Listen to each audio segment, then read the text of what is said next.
Saludos, mis buenos amigos de Red Democrática, espero que se encuentren muy bien. Estamos empezando un nuevo programa que siempre se transmite en la 89.1 FM para todo Costa Rica y también en plataformas digitales, en arroba CRC 89.1 Radio y en arroba Jonathan Prendas. Siempre todos los programas son colocados en el canal de YouTube que se llama Red Democrática. Ahí pueden encontrarlos todos, pueden volverlos a escuchar y pueden compartirlos y hacer así pues una gestión de democracia que es generar opinión, estar bien informados y saber para dónde va Costa Rica, por cuál camino estamos transitando y qué tenemos que hacer para heredarle a nuestros hijos y nietos el mejor país posible para que ellos lo puedan disfrutar de la mejor manera que ellos puedan. El día de hoy, como ya pueden ver quienes están en plataformas digitales, tenemos a un analista político, un politólogo muy connotado, muy reconocido en Costa Rica por su agudeza a la hora de analizar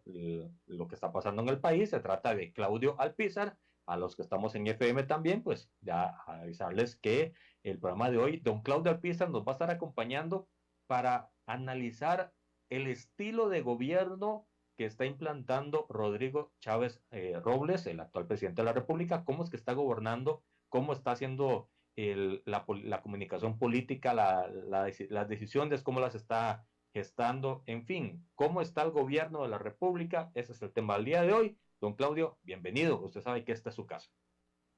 No, muchas gracias, Jonathan. Te decía y te agradecía por la oportunidad de poder conversar con tu audiencia y que ojalá esta conversación sea del agrado de ellos, ya sea para probar lo que uno dice o para discernir o para estar en oposición, porque eso es la belleza de la democracia y la libertad de expresión.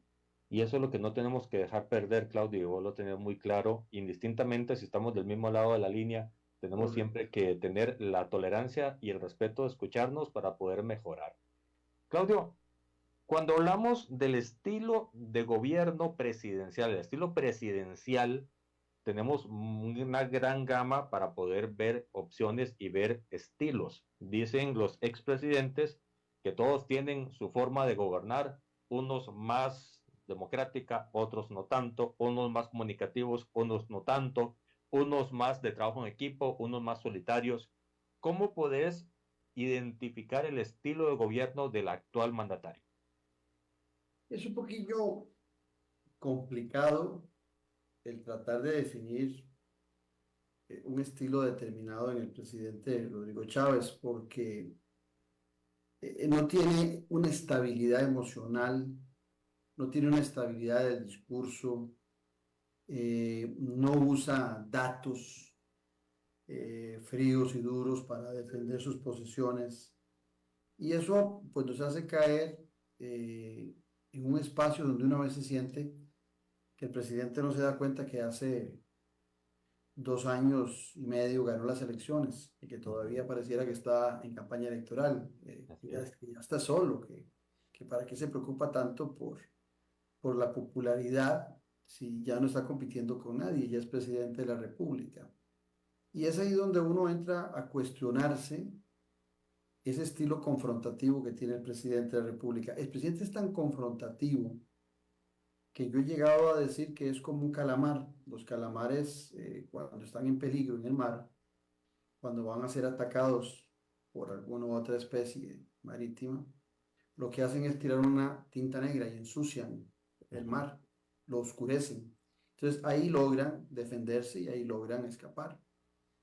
Si vos ves la actitud del presidente de la República cada vez que está en un hueco, en una batalla que perdió, en lugar de afrontar con hidalguía y con estoicismo esa derrota, lo que hace es plantearlo como un triunfo. Lo vimos recientemente en el referéndum que planteó, donde solo él y tal vez la gente más cercana a él podían percibir que había sido una victoria y querían venderle a la comunidad de que la interpretación de lo que había dicho la Sala Constitucional les daba la razón. Y los que estudiamos un poquito de los temas políticos, sin necesidad de ser abogados, sabíamos claramente que el pronunciamiento era negativo. Uh -huh. Pero eso sucede en todos los eventos. Por otro lado, creo que el problema mayor que tiene el presidente de la República se ha venido gestando dentro del marco de la especialización que hoy se exige a nivel mundial. ¿Qué quiero decirte con esto? Antes hablábamos mucho, los que nos gusta la política, de que lo fundamental en un gobernante era ser un estadista. Siempre se decía aquella famosa frase de que un estadista, que un gobernante piensa en las próximas elecciones y un estadista piensa en las próximas generaciones. Y se decía eso partiendo de que el estadista es un hombre muy bien formado o una mujer muy bien formada, que tiene un marco de referencia muy amplio, que conoce de todo un poco, no necesariamente al detalle, pero que conoce muy bien de todo. Y eso le permite ir aglutinando un liderazgo sobre la base de que conoce exactamente cuáles son los problemas nacionales y a la vez aglutinar gente a su alrededor en un gabinete o como asesores que vienen a fortalecer esos detalles técnicos que a lo mejor el estadista no domina, pero que tiene esa pintura, ese sueño que se imagina de lo que debería ser su país.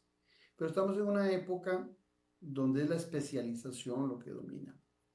Entonces estamos llegando a escoger gente que es muy especializada en economía, por decir algo, y de repente, sí, sabe mucho de economía, pero no sabe de otras áreas sociales. Y Ujú. vos, que fuiste diputado, que sos estudioso, que estás en medios de comunicación, tenés claro, como lo tengo yo, de la importancia que tiene de tener un político un macro panorama de cómo se encuentra el país Así es. y nuestras especializaciones. Entonces, el presidente de la República tiene una especialización que es la economía agrícola, que también queda debiendo mucho porque en el campo agrícola esos que lo apoyaron son los que más lo critican hoy en día. Se sienten muy defraudados las zonas rurales y las zonas costeras con los resultados en el agro que ha generado el actual gobierno.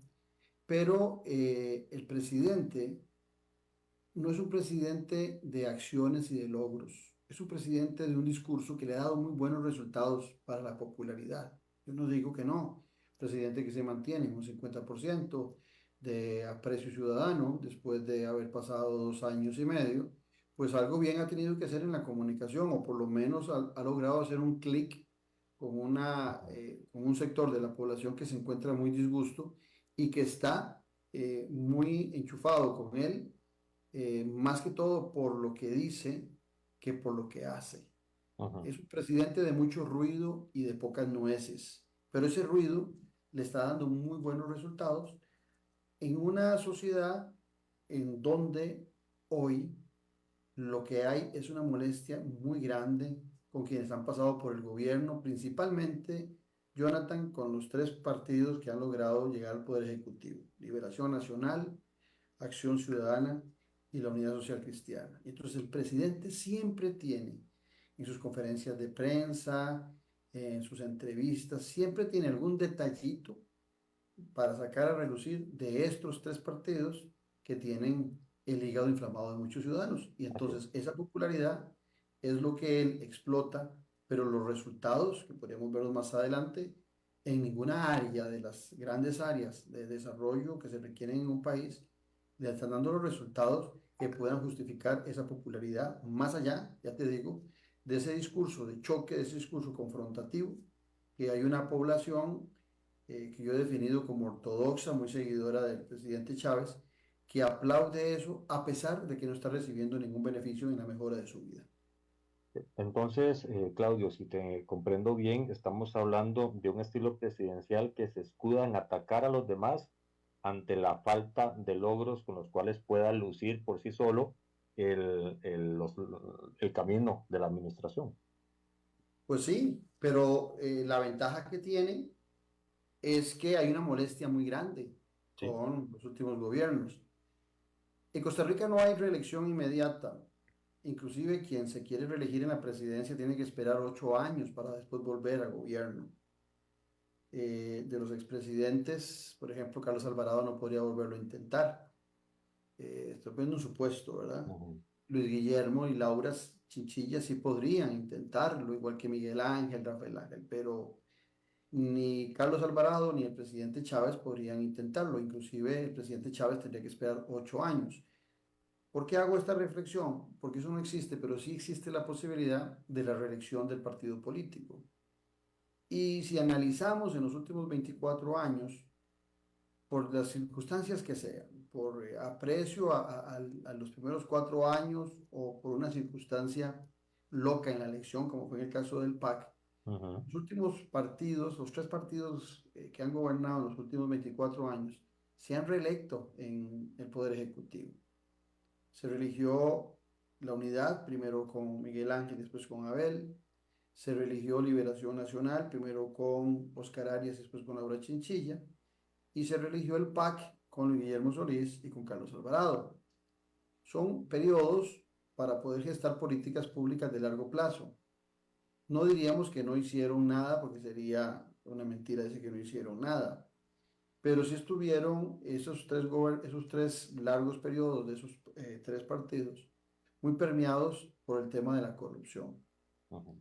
Entonces, el tema de la corrupción, unido a un deterioro en la vida de los ciudadanos, a un aumento de la pobreza, desde el gobierno de Rafael Ángel Calderón, donde habíamos logrado en el país disminuir la pobreza a un 16%, a la salida del presidente Calderón, que fue en el año 94.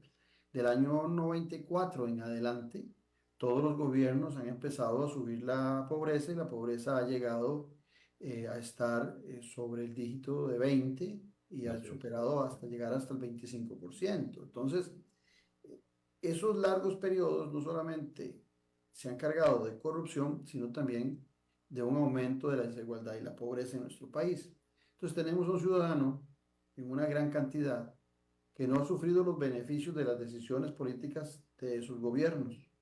Y por otro lado, tenemos también el hecho de que los partidos, los tres que mencioné, están muy teñidos de corrupción. Entonces, Ujú. ese marco le ha dado al presidente Rodrigo Chávez un espacio que él ha aprovechado muy bien para presentarse como el Superman luchador contra la corrupción. En algún momento, esa posición la ventiló y la explotó muy bien Otón Solís, vos lo recordarás perfectamente, casi que definiéndose como un ayatola, el único que podía decir quiénes eran corruptos y quiénes eran honestos en nuestra sociedad y una gran cantidad de gente empezó a apoyar al Partido de Acción Ciudadana por esa definición que hacía el partido y el señalamiento de los corruptos. Pasó lo que pasó en los dos gobiernos que salieron con bastantes críticas sobre temas de corrupción.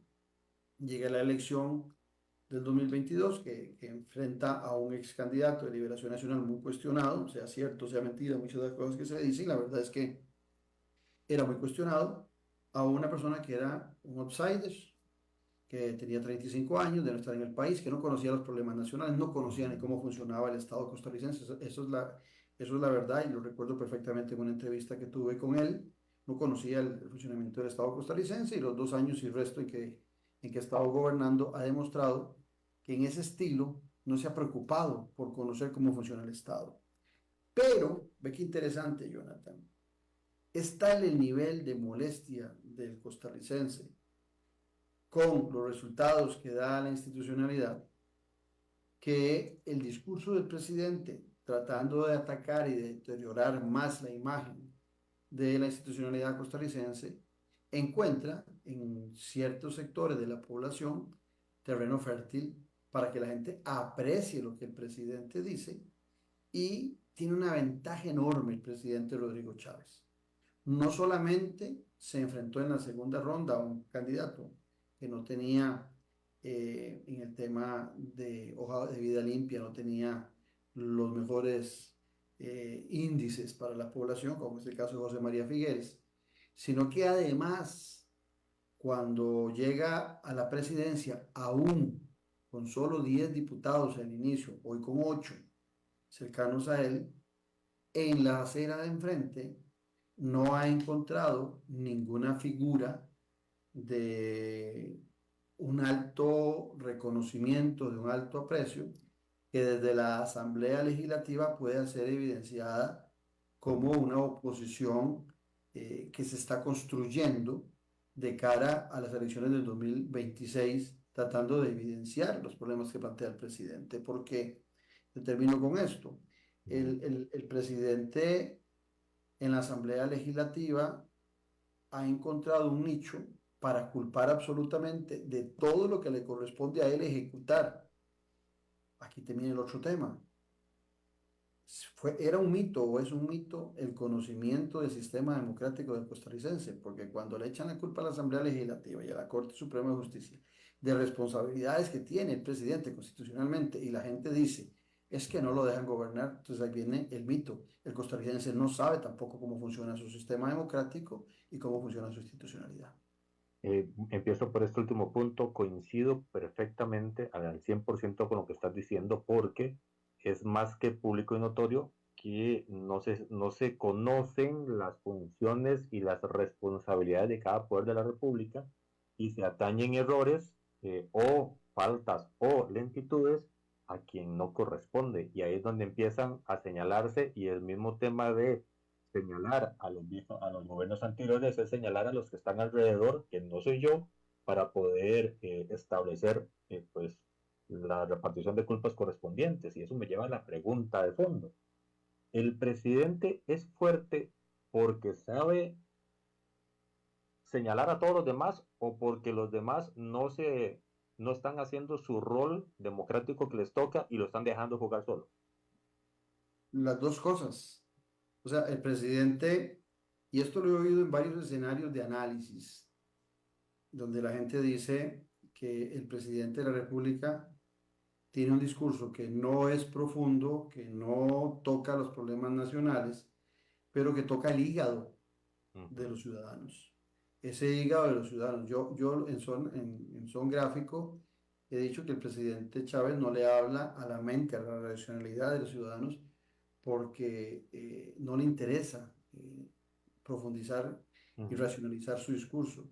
El presidente no le habla al corazón de la gente porque el presidente, con todo respeto para los que piensan diferentes, el presidente no se ve una persona cercana, no se ve una persona dadivosa, no se ve una persona de bien, por lo menos desde la apariencia uno no lo nota, entonces no le habla el corazón, no le habla el estómago de la gente porque la pobreza sigue siendo grande en el país, no ha solucionado los problemas de la pobreza y más bien todas las políticas sociales que se generan desde el Estado han sido debilitadas, se llame educación, se llame seguridad, se llame vivienda, se llamen proyectos de programas de Limas en alimentación, en estudio, en becas de avance, todo eso ha sido debilitado por el presidente. Entonces el presidente se ha concentrado en hablarle al hígado de las personas y ahí le ha salido, ha encontrado, vuelvo al mismo concepto, un terreno muy fértil para ese discurso, para esa forma de él que a algunos nos choca, porque en el caso personal, yo creo que la política, con P mayúscula, creo en la elegancia, creo en la distinción, creo en que un político no solamente tiene que ser un docente, un educador del ciudadano, sino también tiene que ser decente, tiene que tener un discurso, una retórica eh, elegante, limpia, que llegue a todos los diferentes sectores. Sin embargo, esto que estoy diciendo yo no es de recibo para muchos, porque muchos dicen entonces, aquellos que hablaban bonito y decían las cosas bonitas nos robaron, eran unos corruptos. Entonces es mejor que sea un grosero, un patán, pero que no robe. Bueno, eso está por verse en relación a temas de corrupción que han salido en el actual gobierno. Pero el otro tema que vos planteas también creo que es pertinente. Hay un deterioro de los partidos políticos en Costa Rica. No necesariamente porque tengamos más partidos políticos quiere decir que son mejores partidos políticos. Y esto que voy a decir, yo creo que vos lo vas a entender perfectamente y ojalá que los televidentes y los oyentes lo entiendan bien también. Antes, los partidos políticos, en tiempos hace unos años, antes de existir, primero pensaban, qué sé yo, el mismo Liberación Nacional se fundó en 1951, pero antes estuvo el Centro de Estudios Nacionales que nació ya en los años 40 y después fue la célula junto con José Figueres, que permitió que apareciera Liberación Nacional. La unidad, después de que hizo una coalición en los años finales de los 70, en los 80, se puso a pensar y terminaron conformando la Unidad Social Cristiana. Y hacían el mismo Partido Acción Ciudadana. Los partidos antes se preocupaban por pensar. Hoy no. Hoy los partidos políticos son maquinillas electorales de segunda categoría, De hecho, los viejos. yo los denomino partidos microondas. Se calientan un ratico y después. Así. Bueno, estos partidos políticos de hoy no están pensando en los problemas nacionales. Entonces, cuando llegan con sus representantes a la Asamblea Legislativa, no son gente estudiosa. Primero, no tienen un conocimiento real de cuáles son los problemas nacionales. Segundo, llegan en las mismas circunstancias del presidente de la República. O sea, así como el presidente de la República no conocía los problemas nacionales, era lo que tenían en eslogans, tampoco el presidente de la República conocía el entramado institucional. Bueno, igual le pasa a muchos diputados que llegan y no conocen leyes, no conocen el entramado. Y entonces ahí, ¿quién va a sacar ventaja? El presidente de la República. Primero porque Ujú. tiene más micrófono, tiene más cámaras. Segundo, porque es más atrevido. Inclusive, vos que conoces muy bien los tiempos de la Asamblea Legislativa, hasta hace poco es que uno ve a algunos diputados que le están faltando el respeto, en el buen sentido del término, al presidente de la República. Hubo un temor muy grande de muchos diputados que se sostuvo prácticamente por 2 años, Más o menos, sí. de que aunque el presidente estuviera diciendo tonterías y estuviera golpeando la institucionalidad, el temor que tenían algunos diputados en hacer control político, porque el presidente tenía una popularidad muy alta, era evidente. Y así lo manifestaban. Bueno, y los únicos que fueron un poquito más atrevidos fueron 3 o 4 diputados del Frente Amplio. No estoy hablando si estoy de acuerdo o no estoy de acuerdo con el pensamiento ideológico, la línea Estoy de del acuerdo con partido. vos. Estoy hablando de lo que se llama control político. Una cosa son los proyectos políticos que cada partido hace, se supone, el pensamiento ideológico, y otro es la otra parte que te corresponde a un diputado, que es hacer el control político. Y realmente el control político en la Asamblea Legislativa ha estado de manos de esos 4 diputados de los 6 del partido Frente Amplio, que han demostrado habilidades, tal vez por ser jóvenes. No les impresionaba la figura del presidente o no les impresionaba su popularidad y tal vez por eso desde un principio fueron más atrevidos en el control político. Pero O tal vez entendieron la burbuja de esa popularidad, sabiendo de que la de ellos no estaba dentro de la burbuja presidencial y tienen que seguirle hablando a su gente. exactamente. Ahora, ¿cuál es el problema del Frente Amplio? Que el Frente Amplio sigue hablándole a su coro, le habla a la misma gente, ¿verdad? Entonces es un partido que difícilmente puede crecer. Similar le pasa al Partido de Liberación Nacional, un tanto o muy desgastado, igual que la Unidad Social Cristiana. El Partido Nueva República es un partido que no se ha sentido. Creo que los diputados en esta ocasión, a excepción, que ya no está con ellos, de la señora Gloria Navas, les faltaba mucha formación. El liderazgo de Fabricio Alvarado ha sido muy opaco. En ocasiones más bien ha sido complaciente por algunos premiecitos que vengan desde el Poder Ejecutivo. Eli Fensay ha tenido muchos problemas con su fracción. Es una fracción que no le hace, que no sigue a su líder natural, que debía ser Eli Fensay. A él le ha costado también mucho posesionarse con temas sustanciales que le den una larga data durante su gestión. Ha hecho saltitos pequeños con un tema en particular o algún choque con el presidente, pero no ha habido una línea constante que le permita a él mantenerse siempre en el ojo de los medios de comunicación por un control político, como si lo han hecho los muchachos del Frente Amplio. Cuando vas a la Unidad Social Cristiana, hay 2 o 3 diputados que se niegan a seguir la línea que les ha establecido Erwin Masís desde el BCIE y que los ha hecho ser en muchas ocasiones eh, muy afines a la línea del presidente de la República, con algunos casos que rayan en la pena ajena, como el caso de Leslie Jorge, ¿verdad? Que se muestra no complaciente en el sentido de la aprobación de políticas del Poder Ejecutivo, sino entregado a lo que el Poder Ejecutivo pueda decir en cualquier momento, aunque no tenga justificación ni tenga elementos para sostener lo que está diciendo el Poder Ejecutivo. Entonces, cuando vos analizas eso, te das cuenta de que sí, no hay figuras fuertes. El caso de Liberación Nacional es muy interesante, porque hay dos figuras que han sido en el control político muy determinantes, pero la gente se fija en el mensajero y no en el mensaje que dan ellos, ¿verdad? Como el caso de Francisco Nicolás, que en muchas ocasiones dice cosas muy certeras, muy cercanas a lo que está sucediendo, pero la gente se fija en él como el mensajero y no le escucha el mensaje, por más bueno que pueda ser el Así es. mensaje de Francisco Nicolás. En el caso de las otras figuras de Liberación Nacional, pues la figura que se reconoce un poquito más y que tiene conocimiento de la política es Rodrigo Arias, pero Rodrigo Arias está en una posición que le permite visualizarse porque es el presidente de la Asamblea Legislativa, pero te aseguro que si Rodrigo Arias no tuviese ese puesto en la Asamblea Legislativa, su papel como diputado de oposición, beligerante, en control político, hubiese sido muy opaco. No hubiera tenido Rodrigo Arias un papel protagónico como lo tienen los muchachos del Frente Amplio, ¿no? Porque no es su estilo, no está en su ADN esa confrontación y ese control político. Hubiese sido, ya te digo, hubiese pasado sin pena ni gloria.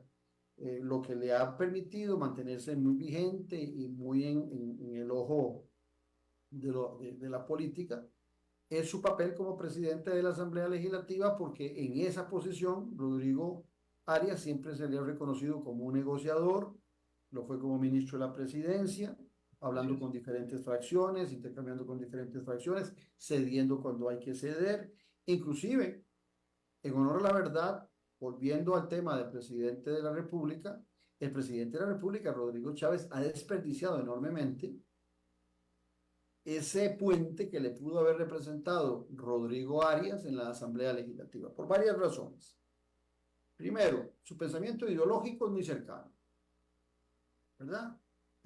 Puede ser que sean conservadores en algunos temas sociales, por la edad o por lo que piensan, pero son en el tema económico, en el tema de un mercado abierto en diferentes sectores, en temas de promover una economía y una muy fuerte con inversión privada y disminuir el tamaño del Estado. Yo creo que don Rodrigo, los dos Rodrigos hubieran estado muy cercanos a poder definir una agenda en común. Le hubiese sido inclusive más beneficioso una buena relación con Rodrigo Chávez, a Rodrigo Chávez con Rodrigo Arias que con la misma Pilar Cisneros, porque la diputada Cisneros demuestra unas falencias enormes en el conocimiento de la independencia de poderes. Es una diputada que no tiene proyectos, eh, es una diputada que su discurso es tan limitado que todavía sigue usando como que estuviera en Telenoticias teleprompter, ¿verdad? Cuando uno esperaría que un diputado tenga una retórica que sí, que lleva unas hojitas para unos apuntes, pero que no tiene que leer, más si es una periodista como fue ella, pero ya vemos que lo que pasa es que teleprompter les ayuda muchísimo. Entonces, yo creo que Rodrigo Chávez desperdició esa relación con Rodrigo Arias porque su discurso se concentró mucho en repetir muchas cosas que dicen los ciudadanos sobre los Arias que le generaba a Rodrigo Chávez de dividendos de popularidad, pero que en la acción política al interno de la Asamblea Legislativa no le ha ayudado absolutamente nada. Entonces, por eso te digo que es un gobernante.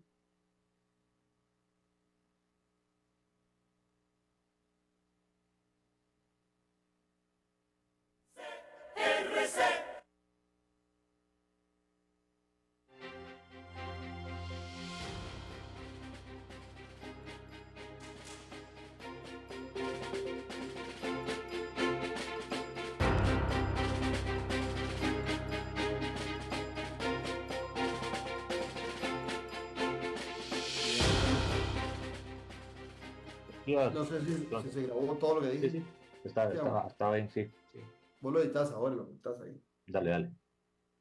Bueno, entonces te decía que en ese marco creo que el estilo de choque del presidente de la República no le ha permitido comprender, primero, que la democracia es el sistema de las opiniones, donde Jonathan, Claudio Alpizar o cualquier ciudadano puede decir en un medio de comunicación o en el Parque Central lo que se le ocurra. Ujú, Claro, haciéndose responsable de lo que dice, por supuesto, claro. porque pues, las leyes lo pueden llevar a una demanda, una denuncia, pero yo creo que se les olvida enormemente a quienes proponen eso, de que los sistemas parlamentarios se sustentan en el acuerdo. Ujú, Y cuando usted oye, Jonathan, a los ciudadanos que dicen, no, es que un día de estos me llamó mucho la atención, porque escribía yo algo, creo que era en Facebook o en Twitter, y alguien me decía, no, es que usted, el presidente no sabe negociar, es que ustedes se acostumbraron a que tome y deme, y esa negociación que así funciona la democracia en todas partes del mundo, o sea, solo en una autocracia, en una dictadura, quien gobierna puede imponer su criterio haciendo a un lado los demás criterios. En la democracia tiene que llegar a acuerdos. Entonces, a mí me da la impresión, vuelvo al tema de antes, de que era un mito la comprensión del costarricense en cómo funciona la democracia. Tiene parte de mito, porque el costarricense eh, ataca, critica cuando los gobernantes tienen acuerdos, cuando los partidos políticos llegan a acuerdos, pero es lo normal. Yo me pregunto siempre, ¿no gobernó con todos los problemas que tuvo Carlos Alvarado con 10 diputados? ¿No le tocó gobernar con 14 diputados a Luis Guillermo Solís? Y sabían desde el primer día, inclusive, no desde el primer día, antes de ser Ya sabíamos. presidentes, porque había segunda ronda y los diputados se escogen en la primera ronda. Ya desde antes sabía perfectamente que si era electo presidente Luis Guillermo Solís, Carlos Alvarado o el actual presidente Rodrigo Chávez, iban a tener una fracción legislativa muy pequeña y Ujú, que eso les iba a obligar a la negociación. Pero a mí lo que me preocupa, Jonathan, es que estamos con un presidente que quiere imponer, que no le interesa la negociación y llegar a acuerdos, porque él quiere imponer sus criterios, pero no solamente eso, hay una ciudadanía que le da aval a esa forma de gobernar. ujú. Entonces, me pregunto, ¿sabrán los ciudadanos qué es el sistema democrático, cómo funciona la democracia? ¿O es que se cansaron de la democracia y están dispuestos a esa verticalidad con que el presidente Rodrigo Chávez quiere gobernar? Ahí está la gran pregunta. Claudio, hay otro tema que me preocupa paralelo a esa que estás diciendo, y es si el gobierno tiene una hoja de ruta a la hora de hacer el gabinete sombra, que lo hice durante todo julio con ex No me cuento. jerarcas de todo el gobierno. Lo que siempre nos decían es, no veo la hoja de ruta. Después entrevisté a Orlando Laclé y a Francisco Antonio Pacheco y a Carlos Ricardo Benavides como presidentes del Congreso y me decían, no veo una hoja de ruta y eso me preocupa porque no sé para dónde vamos y no sé por qué, si la cosa solo se resume a pelear contra todos y a generar más molestia y enojo que pueda cosechar en el 2026. ¿Cómo va a haber hoja de ruta si al final de cuentas, y eso lo vengo diciendo desde que arrancó el gobierno, antes de que arrancara, cómo iba a haber hoja de ruta si el presidente nunca se preocupó en la formación de un partido, en impregnarse del pensamiento del partido o que el partido se impregnara del pensamiento de él? No, sencillamente utilizaba al partido que ya sabemos que anduvo por 4 o 5 posibilidades y al Uh final de -huh, cuentas hizo la mejor selección. La mejor selección, ¿por qué? Porque era un partido virgen, que nunca había participado en un proceso electoral, entonces no tenía mancha alguna, no tenía pecado original. Entonces, ese partido, el Partido Proceso Social Democrático, tampoco nutrió, tampoco condicionó el facilitarle el partido político al presidente Rodrigo Chávez a un nutrido grupo de diputados que conocieran la filosofía del partido, al contrario. Creo que solo una muchacha de Guanacaste, que se me olvida siempre el nombre, y Rosemary Alpizar, son fundadoras de ese partido. Los demás fueron escogidos a dedo, tanto que critican a los partidos tradicionales, pero fueron escogidos a dedo. Es más fácil escoger a dedo, para los que no saben cómo funciona los partidos políticos, es más fácil escoger a dedo en un partido nuevo que en un partido viejo. Claro. Los procesos de escoger a dedo en un partido viejo son bien complicados. Pero, ¿cómo íbamos a tener hoja de ruta si no había preocupación por eso? ¿Cómo íbamos a tener hoja de ruta si el presidente cuando era candidato solo se preocupó por Pilar Cisneros y no por ir conformando grupos de análisis, de apoyo, que le permitieran después hacer un gabinete? O sea, era muy bonita la idea para engañar a la gente de que se iba a hacer una meritocracia pidiendo currículums vitae. Pero vamos a ver quién manda el currículum vitae para a un gobernante, solo aquellos que están desempleados, solo los desempleados, porque alguien que pertenece a un partido político, que no votó por ese presidente, que tiene principios, dice, no, yo no, yo perdí, yo que voy a buscar yo espacio en un gobierno que no es el mío, pero no tenía proyecto, y tanto así, lo más evidente de todo, Jonathan, es que no tenían proyecto, porque si hubieran tenido proyecto en los primeros 6 meses de las sesiones extraordinarias de la Asamblea Legislativa, donde el presidente de la República, por primera vez en la historia, iba a tener la posibilidad de marcar la agenda, no hubo agenda, ni porque estuviera alguien como Natalia Díaz, que había sido diputada y la ponen de ministra de la presidencia, tampoco ella no encontró el espacio o no se preocupó o no orientó al presidente O de no lo la que dejaron. o no la dejaron de lo que representaba tener 6 meses con antelación para arrancar, porque si usted sabe eso, por ejemplo, en las elecciones del 2026, cualquier partido político que pretenda ganar, ya por lo menos que pase a la segunda ronda, en la segunda ronda debe decir, mira, ahora sí, hagamos 20, 15, 10, no sé cuántos proyectos de ley para arrancar en esa luna de miel, en ese buen ambiente que hay, para arrancar con estos proyectos y tener un impulso a nuestro plan de gobierno, a nuestras perspectivas. ¿Cómo va a haber un plan de gobierno si usted ha oído alguna vez al presidente de la República en año y medio hablar del Plan Nacional de Desarrollo? Le apuesto que si usted le pregunta al presidente Rodrigo Chávez hoy cómo se llama su Plan Nacional de Desarrollo, no sabe, porque fue una actividad que hicieron por cumplir un compromiso, no para plantear los grandes compromisos que debería tener con el país, tanto así que yo guardo por aquí en mi teléfono siempre una foto que tomé de algunas aspiraciones que tenía el gobierno cuando presentan el Plan Nacional de Desarrollo, donde un tema que es clave hoy en día decían que habían recibido en el 2022 con 455 homicidios dolosos, que en el 2023 estaba en 599 y que iban a entregar al país, óigase, a la salida en el 2026 iban a entregar al país con 521 homicidios dolosos.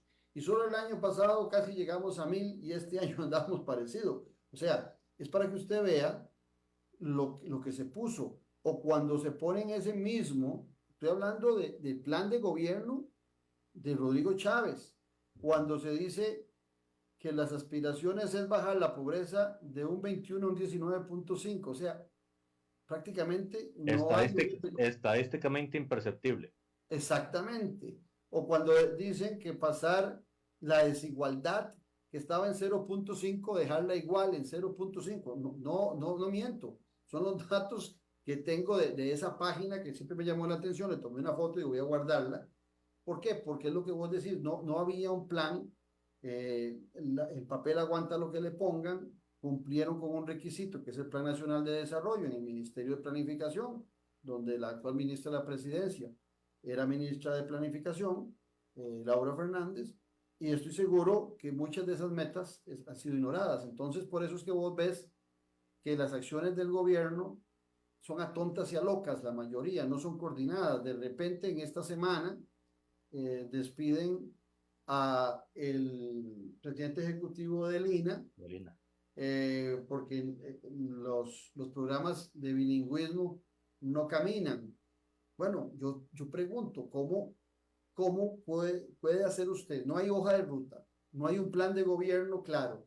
Y además de eso, usted llama a un montón de gente que la conoció hasta el primer consejo de gobierno, que si acaso le hizo una entrevistita de 15 minutos o 10 minutos antes.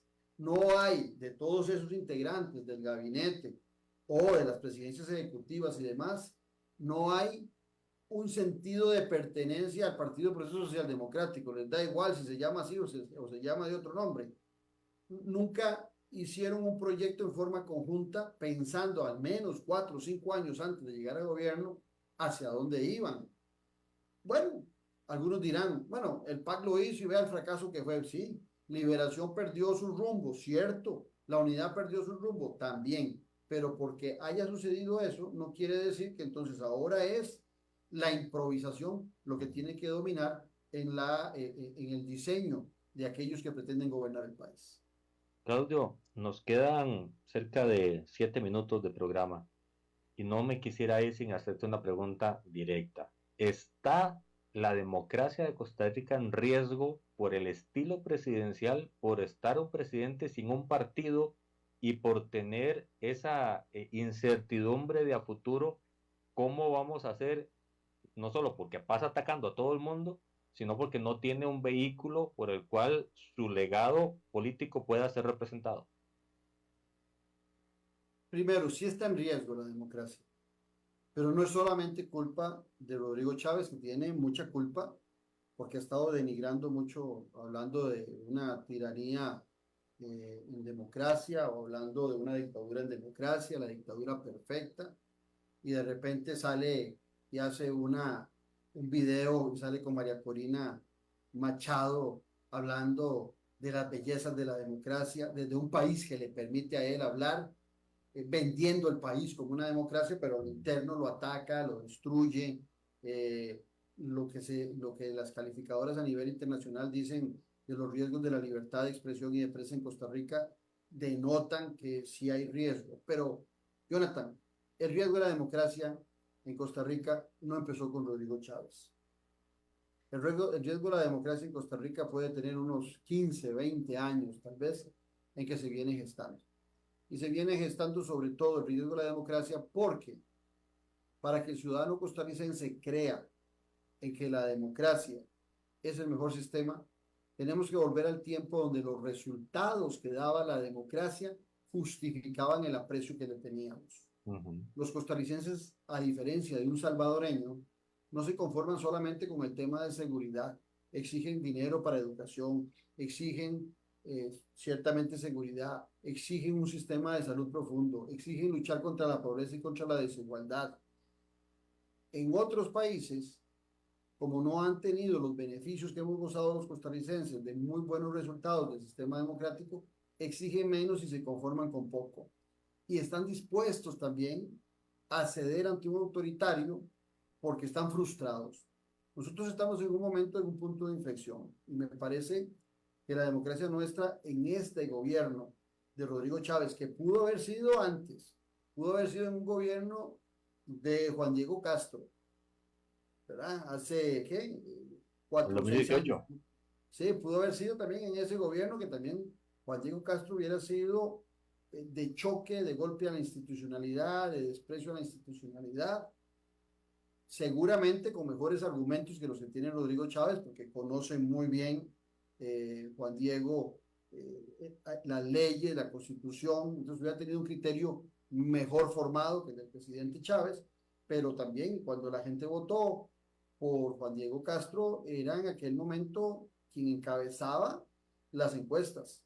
Él fue el que arruinó, por algunas declaraciones, el haber pasado a la segunda ronda, y si hubiese pasado a la segunda ronda, es posible que hubiera ganado, pero él Así es. arruinó su camino hacia la presidencia de la República. Entonces, esto quiere decir que, lo que te quiero decir con ello es que ya vienen los síntomas hace muchos años, el PAC llega de alguna manera también por el deterioro de Liberación Nacional y la Unidad Social Cristiana. Y estos partidos, los partidos tradicionales, no toda su gente, porque en esos partidos hay gente buena, hay gente preparada, pero los grupos que han estado dominando en los últimos tiempos, en el PAC, en Liberación y en Misma Unidad, le han generado una aureola muy fea ante la opinión pública. Inclusive, todas las personas que han estado o han pasado por esos partidos, la gente en redes tienden a juzgarlos como corruptos, cuando, repito, hay gente muy honorable. Entonces, sí, claro que está en riesgo la democracia costarricense, pero esta democracia costarricense con este gobierno de Rodrigo Chávez no es que se está recuperando, no es que está retomando nuevamente el vigor que se requería porque está disminuyendo la desigualdad, la pobreza. Inclusive, a vos que te gustan esos temas, este gobierno hoy por hoy está cobrando muy mal los impuestos de renta, el IVA, no ha hecho nada con la Hacienda Digital, que cuando Rodrigo Chávez sale del gobierno, cuando es despedido por Carlos Alvarado, uno de los argumentos que él da es que no lo han dejado hacer la Hacienda Digital y que a algunos les molestaba que existiera la Hacienda Digital. Sí, pues ahí están, 2 años y medio y no ha avanzado absolutamente nada, ni a un 30% de avance llega. Y entonces, los diputados han estado aprobándole sin misericordia todos los créditos que pide el presidente Rodrigo Chávez. ¿Para qué? Solamente para sostener el entramado institucional, pero no hay inversión pública. Sí, cuando yo veo que salen con una rotundita o salen la circunvalación, que eso ya estaba financiado, ya estaban los préstamos, ya estaban los proyectos. Pero yo les invito a ir a Limón, a ver si esa carretera 32 en qué estado está. Los invito a ir a Liberia, a ver cómo encuentran Limonal Cañas, ¿verdad? Los invito a ir a San Carlos, a ver si esas carreteras avanzan. O sea, porque hay 4 o 5 carreteritas al interno de San José caminando, no podemos decir que este es un gobierno que hace gran infraestructura, todo lo contrario. Es un gobierno que hoy por hoy la inversión en infraestructura a nivel nacional anda en un 6%, o sea, anda caída totalmente la infraestructura. Bueno, entonces, en ese marco, yo creo que sí sigue la democracia, mi amigo Jonathan, en riesgo, porque mientras la democracia no dé resultados, cuando la gente no se sienta bien atendida y de inmediato en la Caja Costarricense de Seguro Social, cuando la gente se sienta insegura como se siente hoy en día, cuando la pobreza y la desigualdad aumentan, cuando la educación empeora, por supuesto que la democracia está en riesgo. Y volvemos al tema inicial. ¿Por qué? Por los resultados. O sea, una buena democracia como fue la costarricense se justificó a lo interno y a nivel internacional por los resultados, los índices de desarrollo que estábamos teniendo. Claudio, el, el programa se ha ido y me gustaría en un minuto y medio, que hicieras una reflexión en función de esa necesidad de recuperar el sentido común en la política, porque te he escuchado reflexionar al respecto de dónde estamos y para dónde vamos, y me interesa mucho tu enfoque en función de sembrar esa espinita de hay que ir más allá de lo que se nos presenta por redes sociales, porque el empaquetado es muy sexy, pero no necesariamente el contenido nos llena. Mire, yo creo que el presidente de la República, en el tiempo que le queda, y creo que le ayudaría mucho en su popularidad para mantenerla hasta el final, debería dejar de ser como la giganta de los payasos de los turnos nuestros, ¿verdad?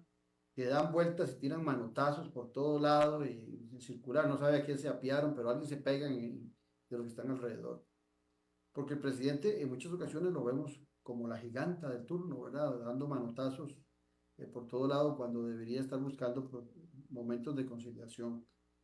Creo que el presidente debería concentrarse mucho en las carencias que están teniendo los ciudadanos. Está desenfocado totalmente de cuál es la función de un presidente de la República. Un presidente de la República no puede ser un gerente de una empresa que solo se fije en el debe y en el haber del Estado, sino que tiene que estar muy claro en el deber de hacer, no en el debe y en el haber, sino en el deber de hacer, sobre todo para sectores de la población muy vulnerables. En la medida que aumente la desigualdad, en la medida que aumente la precariedad de la gente, en la medida que los que estamos en clase media cada vez tengamos más miedo de caer en la pobreza, en esa medida se deteriorará la democracia y es muy difícil que cuando una democracia se ha deteriorado, hacer rápidamente un punto de inflexión. Y si no, que le pregunten a los venezolanos si estoy equivocado. Llevan 25 años intentando hacer un punto de inflexión para volver a una democracia que tuvieron, que la arruinaron los partidos políticos, que la arruinaron los poderosos económica y políticamente antes de que llegara Hugo Chávez, y que el ciudadano molesto, rabioso, avaló todo lo que estaban haciendo estos que decían ser nuevos y prometedores gobernantes. Bueno, eso deberíamos fijarnos en ese reflejo. Yo sé que dictaduras en Costa Rica es muy difícil porque no hay ejército, pero el deterioro de la democracia no necesariamente circula nada más por democracias como falsas democracias como la de Venezuela. Puede haber cleptocracia, que la hemos tenido, puede haber caquistocracia también, que la hemos tenido y la tenemos. O sea, hay muchos otros sistemas políticos que arruinan una democracia. Claudio, muchísimas gracias por el tiempo. No, a vos las gracias, Jonathan, y un saludo a tu gente. Muchísimas gracias y muchas gracias a ustedes que han estado en sintonía. No se pierdan el día de mañana un nuevo episodio de Red Democrática. Seguimos analizando Costa Rica para decirle a usted cómo está todo desde la voz de nuestros expertos. Hasta mañana y Dios así lo permite.